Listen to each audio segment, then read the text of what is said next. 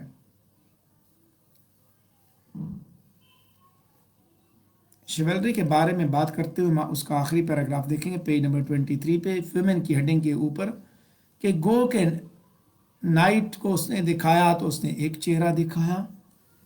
Jeffrey Chaucer نے جو کہ پاسنگ شیولری ہے، اور اسکوائر کی صورت میں اس نے ایمرجنگ شیولری دکھائی جو ابھی تجربات سے بالکل آ رہی ہے۔ لیکن نائٹ اور اسکوائر کے ذریعے اس نے ملٹری کے 2 ویوز دکھائیں، اس کے کلاس کے tried and true devoted soldier knight and the youthful but promising next generation. اس نے یہ بھی دکھایا ساتھ ساتھ کہ آنے والی نسل جو ہے شیولری کی، وہ بھی اپنی ذمہ داریوں کی جانب، ابھی تک وہ اپنی ذمہ داریوں کی جانب بالکل سنجیدہ ہے، اس کو اس سے سروکار ہے اپنی ذمہ داریوں سے۔ پیج نمبر 24 پہ سیکنڈ لاسٹ پیراگراف کی جانب بڑھیں گے، پیج نمبر 23 پہ سیکنڈ لاسٹ پیراگراف کی جانب بڑھیں گے، جہاں پہ جیفری چاسر نے جو ویمن کے اوپر اپنا پوائنٹ آف ویو دیا اس کو ڈسکس کیا گیا ہے۔ Prologue to the Canterbury Tales کے اندر جیفری چاسر نے 2 مین ویمن کریکٹرز کے بارے میں بات کی۔ پہلی ویمن جو کہ اس کتاب کے اندر انٹروڈیوس ہوتی ہے اس کا نام ہے پرائرس، اور اس کو میڈم ایگلنٹائن کا نام بھی دیا گیا، اور وہ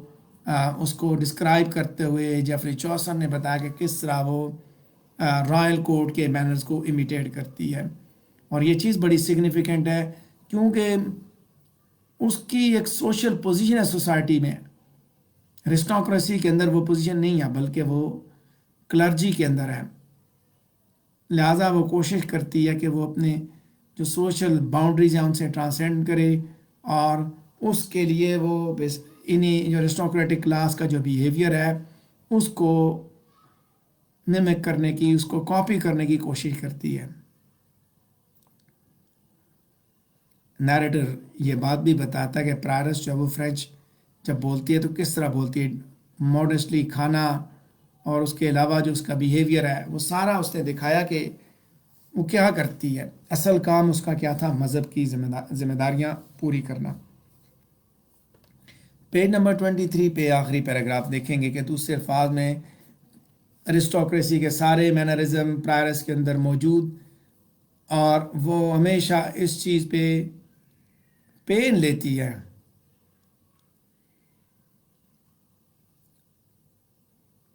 وہ ہمیشہ اس چیز پہ پین لیتی ہے کہ کس طرح کاپی کیا جائے، ارسٹوکریسی کو کس طرح کاپی کیا جائے، اور وہ بڑی پینز لے کے اپنے آپ کو یعنی کہ رائل کوڈ کے جو ایٹیکیٹس ہیں، ان کے جو کانٹیننٹس ہیں، اس کے ساتھ الائن کرنے کی کوشش کرتی ہے۔ یہ بات بھی بڑی قابل غور ہے کہ اس نے گولڈن بروچ پہنا ہوا ہے اور جس کے اوپر لکھا ہوا ہے ایمر ونسٹ امونیا، لو کنکرز آل۔ پیج نمبر 24 پہ پہنچ چکے ہیں ہم، یہاں پہ ہمارا پہلا پیراگراف ہوگا۔ پرائرس جو کہ دراصل ایک نن ہے، اس کے بارے میں یہ ایکسپیکٹ کیا جاتا ہے کہ اس کو پریئر بیڈز پہننے چاہیے، جو تسبیح ہاتھوں میں ہوتی ہے نا وہ اسے اس کے گلے میں ہونی چاہیے، گولڈن بروچ نہیں ہونا چاہیے، جو کہ بیسیکلی کوٹلی لور کے موٹو کو کلیم کر رہا ہے۔ یہ چیز بھی نوٹ وردی ہے کہ پرائرس جو ہے اس کے ساتھ ایک دوسری نن بھی موجود ہے، اور اس کو جیفری چوسر نے پرولوگ کے اندر ڈیٹیل کے ساتھ بیان نہیں کیا، تاہم سیکنڈ نن بعد میں جو ہے وہ سینٹ سسلیا کے جو مارٹائرڈم ہے کرسچن، اس کے اوپر مبنی جو کرسچن لیجنڈ ہے، اس کے بارے میں بات کرتی ہے۔ پیج نمبر 24 پہ سیکنڈ پیراگراف دیکھیں گے کہ کور فیمیل کریکٹر جو کہ prologue to the Canterbury Tales کے اندر انٹروڈیوس کیا گیا، اس کا نام ہے وائف آف باتھ، اور اس کو وائف آف باتھ کے نام سے پکارا جاتا ہے، لیکن اصل نام اس کا ایلس ہے۔ اس کے وائف آف باتھ کے بارے میں ہم اگلے لیکچر کے اندر ڈیٹیل کے ساتھ بھی ڈسکس کریں گے، کیونکہ اس کے اوپر ایک کوسچن بھی آتا ہے۔ Wife of Bath slightly deaf ہے، 5 شادیاں اس نے کی، اور she seamstress and has taken 3 separate pilgrims to Jerusalem, 3 دفعہ یروشلم مختلف اوقات میں وہ آ چکی ہے، روم بھی گئی، کولون بھی گئی، اور باقی ریلیجیس شرائن بھی وہ جاتی رہی ہے۔ اور یہ انفارمیشن ریڈر کو یہ بتاتی ہے کہ اس کی اتنی شادیوں نے اسے امیر کر دیا تھا، کیونکہ جب بھی کوئی خامند مرتا اس کی وراثت اس کے ہاتھ لگتی۔ سو نیریٹر یہ چیز بھی سجیسٹ کرتا ہے کہ of remedies of love she knew perchance for she doubt art old dance. تو دوسرے الفاظ میں آپ یہ کہہ سکتے ہیں کہ وائف آف باتھ جو ہے وہ لو کے بارے میں بہت کچھ جانتی ہے، کیونکہ اس نے بڑی دفعہ شادیاں کی، 5 دفعہ وہ بیوہ ہوئی۔ بعد میں جب وائف آف باتھ کی ٹیل جب سنائی جاتی ہے تو وہاں پہ وہ بات کرتی ہے کس طرح عورت جو ہے وہ شادی کے اندر ڈومینیٹ کر سکتی ہے، تجربہ کار عورت ہے، اس لیے اس نے دکھایا۔ شیولری آف ویمن کے بارے میں یہ ٹاپک ایڈ کرنے کا مقصد صرف اور صرف یہ تھا کہ آپ کو ایک کلاس کے بارے میں ڈیٹیل کے ساتھ انفارمیشن حاصل ہو جائے، تاکہ جب آپ prologue to the Canterbury tales کو پڑھیں، کتاب کو پڑھیں، تو آپ کے جو کانسیپٹس ہیں وہ مزید کلیئر ہوتے جائیں۔ تو اس سے ساتھ یہ میں کوئی سوال آتا ہے تو آپ مجھ سے ضرور پوچھ سکتے ہیں۔